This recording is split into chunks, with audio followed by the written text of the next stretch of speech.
All right, so for top 8, we have a Team IQ matchup here. So Team IQ, otherwise known as Team Technique, has been on the Brazilian scene for quite some time. And in this case, we have Team IQ's Ambrosius versus Team IQ's newly acquired Sledfang, who just recently got on with Team IQ within the last week or 2 weeks. So, without further ado, let's get into this top 8 gameplay between both Team IQ members, Ambrosius and Sledfang.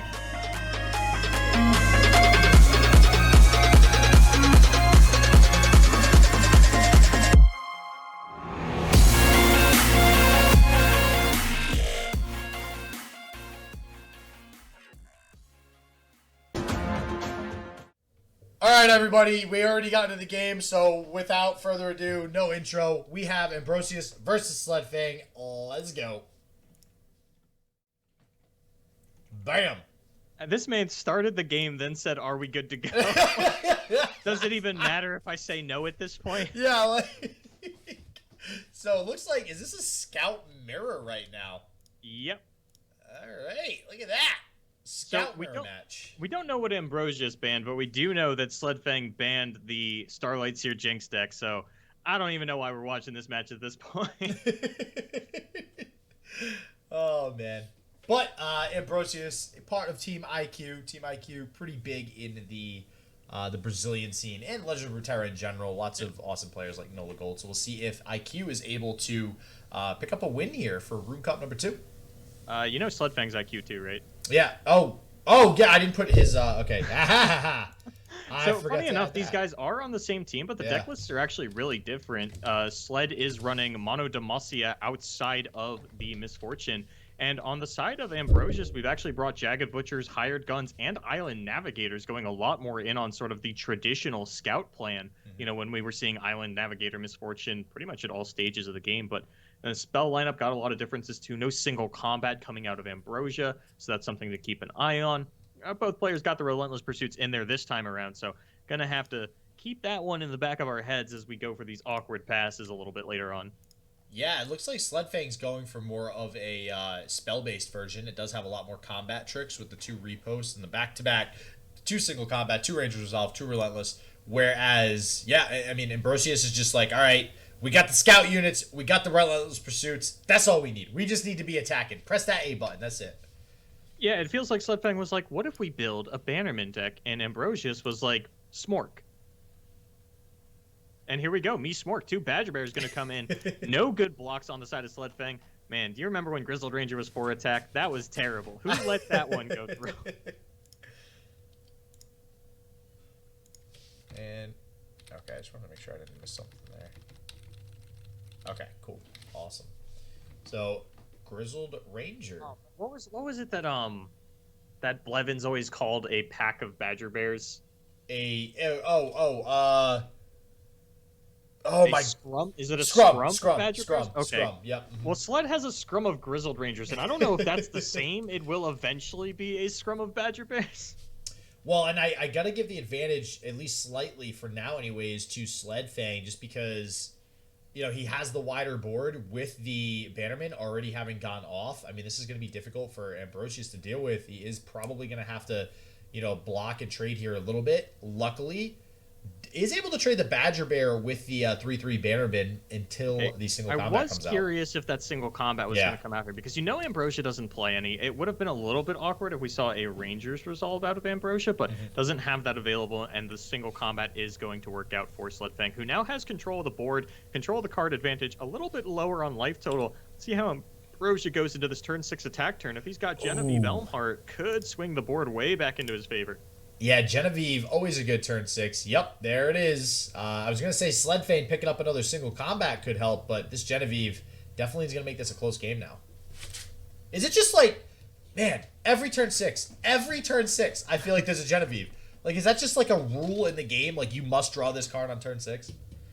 Yeah. It just has to happen. It's either it happens or your game gets a lot harder all of a sudden. So Genevieve going to trade with the Badger Bear. Probably going to trade with something else. I imagine this Bannerman. Or possibly even the Grizzled Ranger. We'll see which one Ambrosius decides to go with here. Looks like... Yeah, All right, I like... gonna choose the Ranger. I kind of like killing the Grizzled Ranger just because getting that extra scout off the table does seem appealing to me, but is actually going to swap it over to the Bannerman. Back to the Grizzled Ranger. This little song and dance, the tango of the Ranger and the Bannerman swapping in and out. No, I want to dance with Genevieve. It doesn't matter, boys. You're fighting over a woman who wants to kill you. Isn't that how it always works? I like choosing the Grizzled Ranger. Again, you mentioned the Scout, right? I mean, this Sledfang's deck is much more, well, they're both oriented towards Scouts. I think Ambrosius, never mind. Ambrosius was the one that's more follower heavy. I was going to say it makes more sense with Sledfang, but yeah, getting the Scout off the table is always going to help. Misfortune, though, with the Quinn, we can possibly see Quinn and Misfortune hit the board here on the side of Sledfang, get them both leveled up. They do go very nicely together on board. And at the end of the day, Sledfang is the one that is left with more Badger Bears and gets the Misfortune on the attack turn. Ambrosia, going for the Genevieve is cool, but if you do lose her in sort of inefficient trades like that, the Badger Bear does still, or the Grizzled Ranger does still pop out a Badger Bear. Quinn, really not that good on defense. We do still have the Scout attack. No challengers to really get full advantage out of this, be able to pick off that Valor for free. And that's, even the hired gun coming down, that's not a great target on the Badger Bear, unless you have a Misfortune on backup on the following turn. Maybe then we can get something done. And going to get the Scout attack off, getting some of that damage through with the Misfortune. Ambrosius opting not to block with anything, as pretty much everything blocking would have been removed with a combination of the 3+1 for Misfortune. Going to take another attack, and this is a halfway leveled Misfortune already.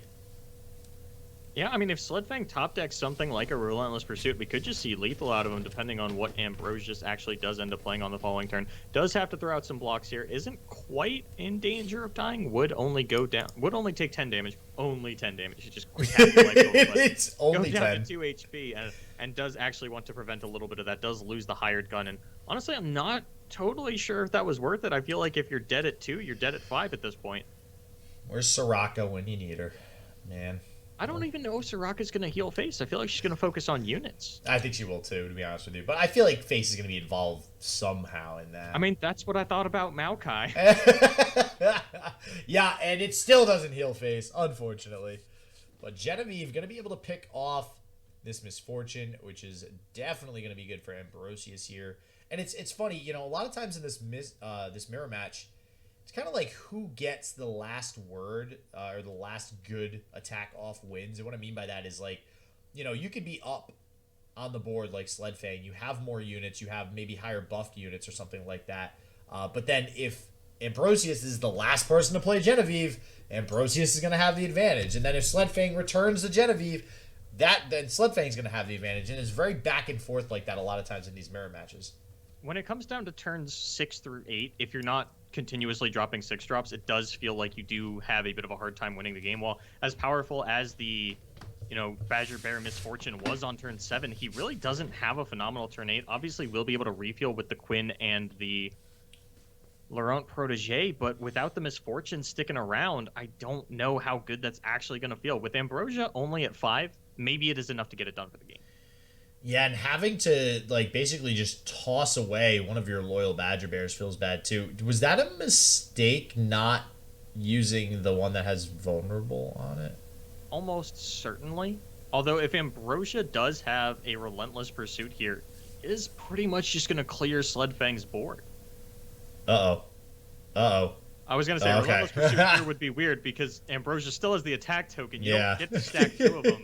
You got to use the first one first. There's no collecting attack tokens here in Runeterra. And we are going to get the birds fighting here. And also, yeah, that's really bad, I feel, that he left this Badger Bear with vulnerable. So I don't know if attack token is actually the official name for the attack thing. And I was a little afraid that when Bilgewater came out and seeing the scouts and stuff, that it was gonna be possible to stack up multiple attack tokens. Wait, you thought it would be possible to stack them up, really? Yeah, I was worried that was gonna be a Bilgewater mechanic where you can just stack up multiple. Because I don't know if it's actually called a token, but if it is, then gambling and Bilgewater and stacking chips. I don't know. I think isn't it officially a attack token? I think it is. Where'd you hear that though? I know that's what we call it, but I've never heard any official Runeterra thing that's I think the original when you load up the game and it shows you how to play, I think they say attack token. I was about to say, because in my eyes, the official Runeterra thing is like whatever I say. So. Right, well, listen, we just had like this long argument with chat over Leviathan and round start things, and nobody knows what the hell's going on with that. So, yeah. That's a whiff who knows? on the Misfortunes. Wow. Make It Rain does not pop the barrier off the Quinn, and that does mean the Quinn will be leveling on the side of Sledfang, I believe. Or no, that just came down this turn. Never mind. Yeah, that's really bad that he whiffed on that Make It Rain, though. That's going to make this game a lot closer than it originally was. This Quinn is going to be able to attack and trade. So now this is going to be down to top decks, and it's, okay, am I drawing a 6 drop, or am I drawing a Fleet Feather Tracker? And we'll see what happens. I'm trying to figure out what gets left on board. I'm pretty sure Sledfang gets to keep the Laurent Protege and the Quinn, and Ambrosia gets to keep their Quinn. And then both players will be at 3 life and 2 life, respectively. Wow. This is a typical Demacia mirror match if I've ever seen it. It's trading numbers back and forth. And then, so I go back to that turn, though. I feel like him single combating, Sledfang single combating that Loyal Badger Bear that didn't have vulnerable as opposed to the one that did. I feel like that was a big mistake because that would have been one less trade that Ambrosius would have been able to take. I don't think Ambrosius would have been able to even attack with Quinn that turn, and I think the game would already be over, to be honest with you. Ooh, okay, so we've got some dud top decks from both players, but Sledfang does still have the unit advantage, and with Ambrosia only at 2. Oh, and a Relentless Pursuit off the top, almost certainly going to snuff this one out. Even if Ambrosia drew a back-to-back, there are no single combats in the deck, and there's nothing that would be able to kill this Quinn anyway. Yep. Sledfang going to pick up game number 1.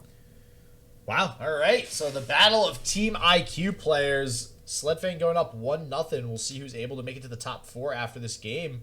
If it's going to be 2-0 or if we're going to go to a game 3.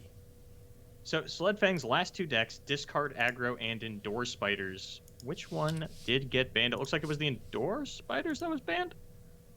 So, yeah, I was going to say, I feel like most people don't want to play against Endure Spiders, but after seeing what we've seen in day 1 and then now just going into the top cut, I feel like I'd much rather go into an Endure Spiders matchup with any deck than this Discard Aggro deck. Like, this Discard Aggro deck is doing very well today. Okay, so we've got Sledfang's Discard Aggro, which does sort of walk a little bit of a line between Zinc and Zero's version, because it is very similar to Zinc's version with the crowd favorites and things like that, but it does still play Poro Cannon. There we go. So it's actually, all right, so it's going wide with Poro Cannon. Yes. So it's doubling down on trying to, use something like Vision to... I feel like Zinc was go wide, Zero was burn. This is still go wide. We just get... It's not even a combination. It's just go wide, but we play Poro Cannon now. Yeah, basically, yeah. So, and that's why Poro Cannon is so good. I mean, you can use it in... It's just so versatile. It can be used in both versions. Having those 1/1 pokes. I mean, they're impactful, right? I mean, they can be that consistent damage. And against something like Scouts... It forces out something like a, single combat to be used on an elusive anything, or a challenger unit. It wastes a challenger unit attack. In this case, though, challenger units, something like a Laurent Protege, which actually in Ambrosius's deck is not playing, so that would have been a great challenger for those Poros. But Hired Gun will also do something similar, being able to give those vulnerable and pull them off so that they don't continue to do damage. Already seeing 2 Poros at the field. That's what I like to see. That's what I like to see. And, I mean, you can Brightsteel Protector the Fleet Feather on the off turn, but if I'm going in elusively, that doesn't mean anything to me.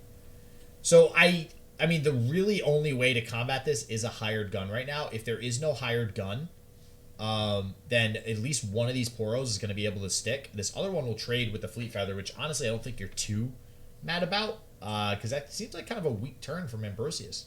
Yeah, I mean, Misfortune would have, been just the icing on the cake, able to take out these Poros, get a lot of value out of this Fleet Feather Tracker. Doesn't find it, though. And now Sledfang does have control of the board, but it looks like we were going for a couple of Jagged Butchers to come down, and that's sort of a really cool adaptation that you get out of a deck like this. Your opponent, that they don't really want to fight you for board like that. You get this little chip damage in, and they think, oh, my life total doesn't matter. Well, now you're staring down 2 3/3s, which honestly still doesn't matter as much as it probably should.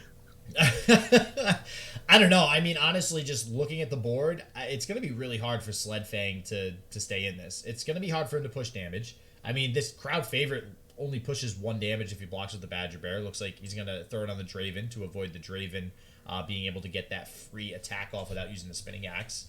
If he does block with something like a Jagged Butcher, still only going to do 2 damage with the crowd favorite, which honestly is very underwhelming. I mean, being at 16 health on turn 4, actually not blocking the crowd favorite, opting to stay wide here. Wow, okay. Not worried about his life total, apparently.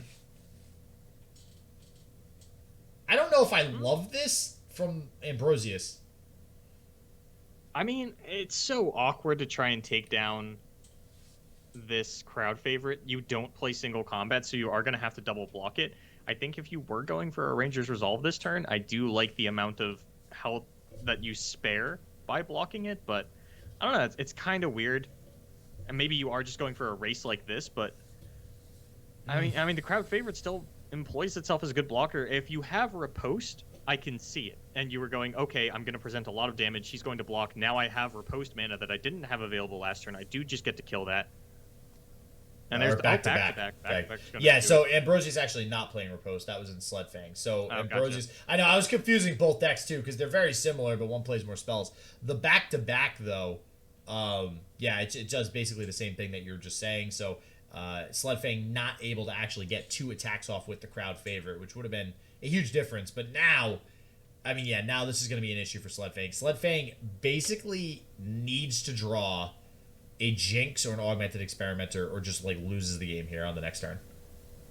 I mean, that's kind of how discard aggro works a fair amount of the time. You go, okay, let me play to my top decks. He does have a really good wall with this Jury Rig top deck, though, and can even push a lot of damage with these Daring Poros. It's just a matter of, do you want to play the Vision to push the damage, or do you want to maintain cards in hand in case you draw something like a Rummage in order to dig a little bit deeper? Or even if you draw a Get Excited, you don't really want to discard your Mystic Shot to that. I don't think you don't.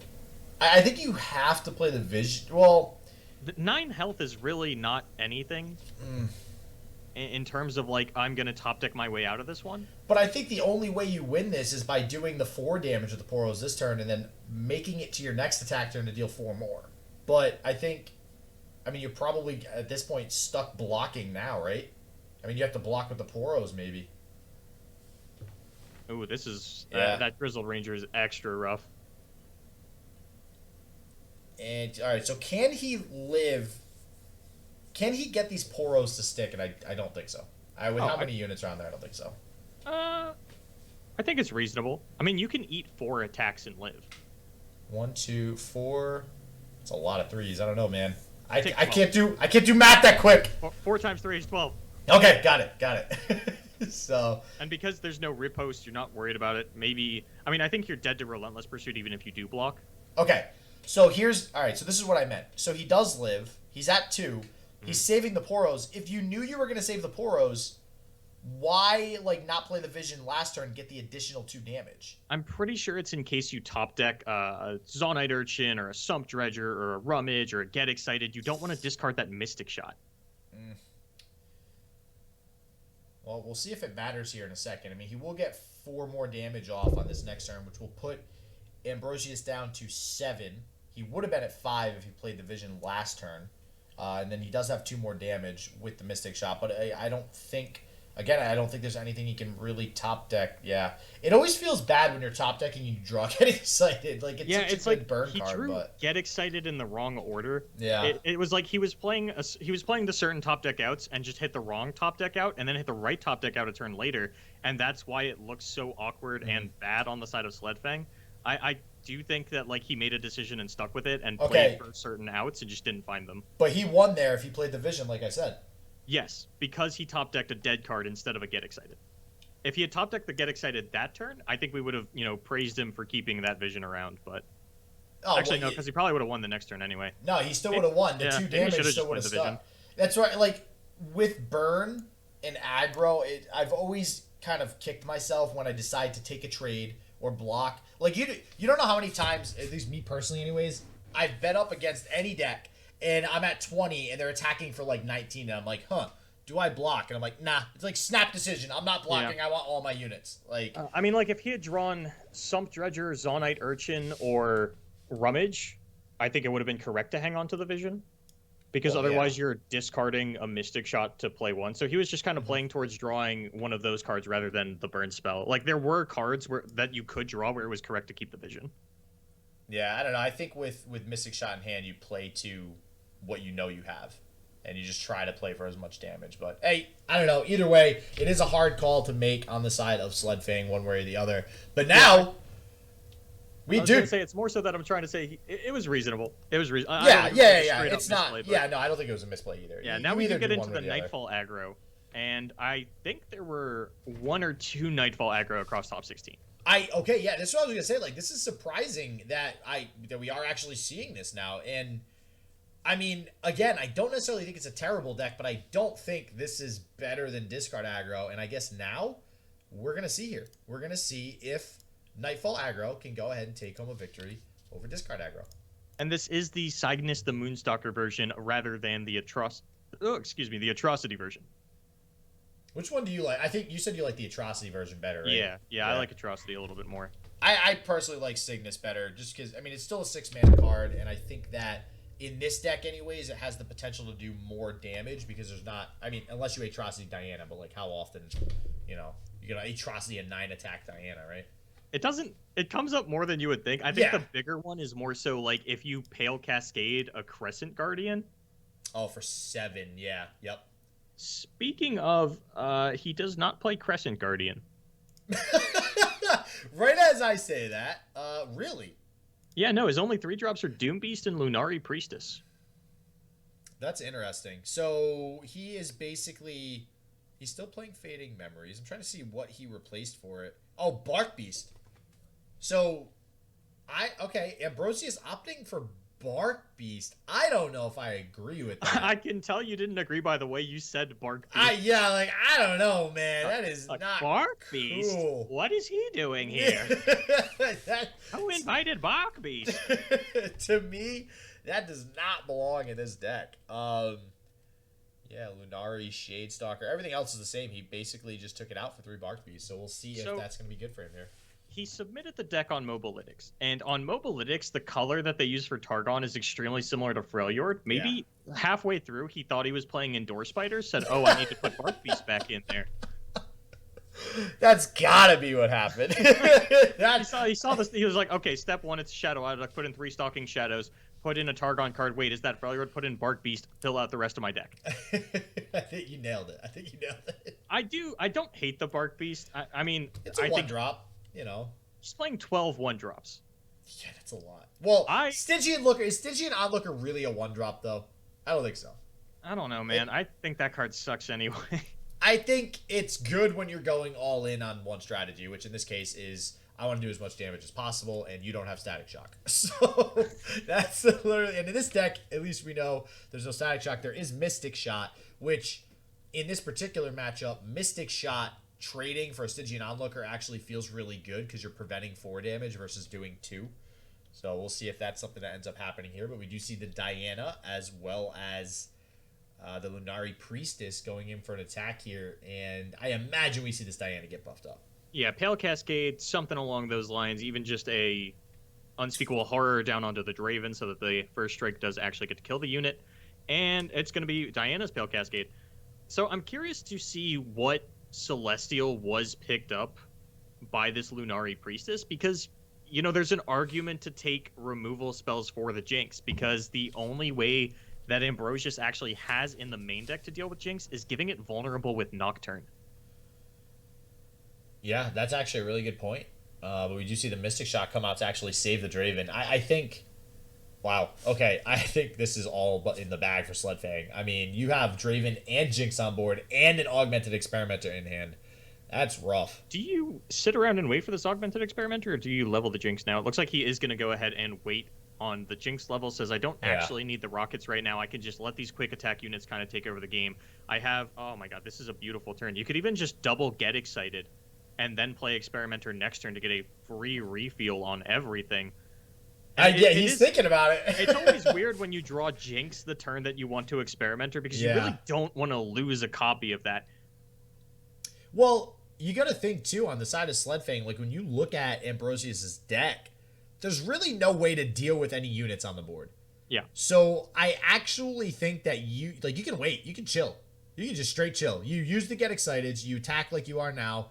You go face with the get excited. Maybe use one on the 3/3 elusive that's on board.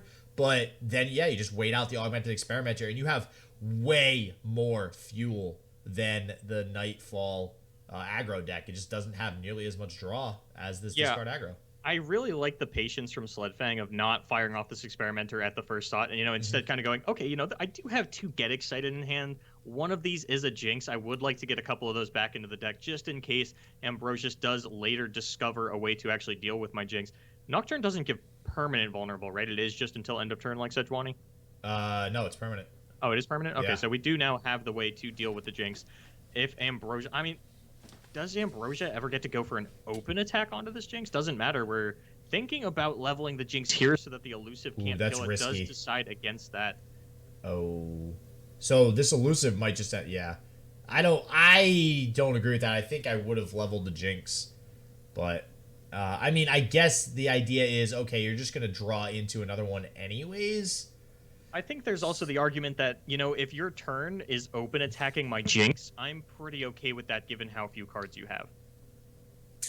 Yeah. And is going to go ahead, go for the augmented experimenter now. Unspeakable Horror coming out.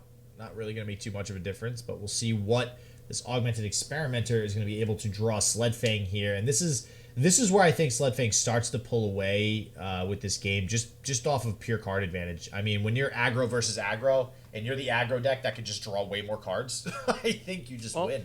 So we set up for the Lunari Priestess, and we took whatever we got pretty quickly. If it is Soul Sisters, or the Golden Sisters and the Silver Sisters, I could see Ambrosia start to get back into this. I don't know why. You said Soul Sisters. I don't know why I said Soul Sisters. Soul Sister, Soul Sister. Oh man, what have I done? Okay, we got the Warrior. Warrior sucks here. That's just gonna get Draven's run over spell. Draven. Whirling Death. First Soul Sister, now Draven's run over spell. Well, that's what it looks like. I don't know why. I always think of those as like, I know they're axes, but like they kind of look like tires. Oh man.